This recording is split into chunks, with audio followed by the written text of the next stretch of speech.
We wanted to find out how the candidates felt about their answers on stage. News 8's Adriana Doria caught up with them both and has their reactions. Brian, Amber, we heard a lot coming out of this debate on a variety of topics. But how are the candidates feeling after their debate performance? Well, we asked them that and much more in the spin room. We're feeling great. The momentum of our campaign is catching fire. People are starting to ask questions about both candidates. I mean, I think it was good, right? I think that this is what you're supposed to do in a democracy. You're supposed to come together and show the real differences between us. Michigan U.S. Congresswoman Alyssa Slotkin and former Congressman Mike Rogers both feeling the weight of our Wood TV debate on their race. In nearly 30 days, Michigan voters will head to the polls to vote for their next Michigan U.S. Senator. But as many undecided voters still remain, both candidates hope their debate performance solidified their decision. If you care about people getting up every day, playing by the rules, trying to make it, and ended up finding yourself at a food pantry in the last 2 days of the month, we should have those voters. We're going to fix that. We know how to fix it. What you heard tonight was more of the same. We're going to do exactly what we've done for the last 4 years, and we're going to do it another 4 years.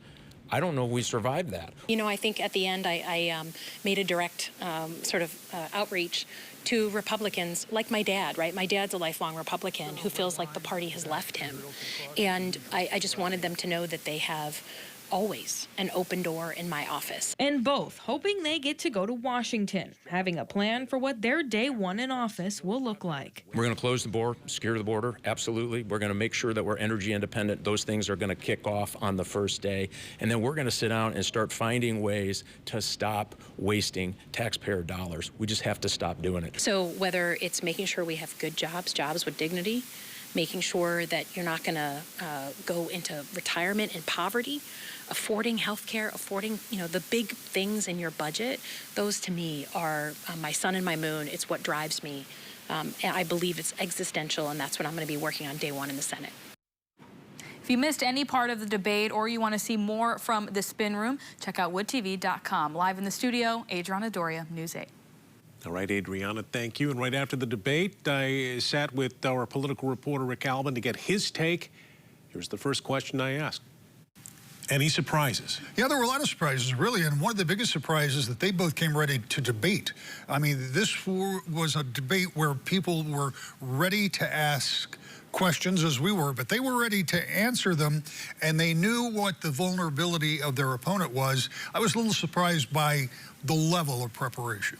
This was a good debate for local viewers. There was a lot to take away from here.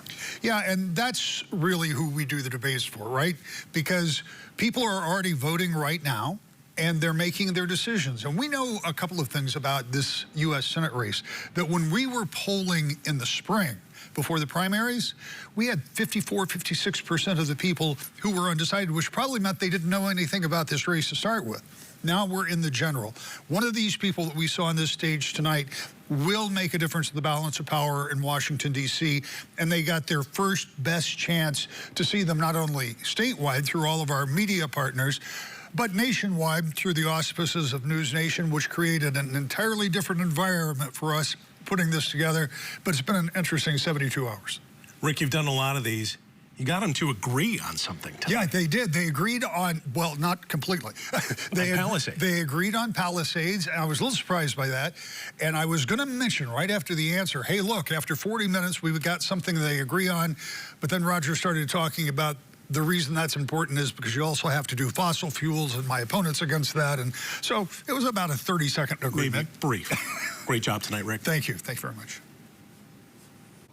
And again, you can watch the full debate over on our website, woodtv.com.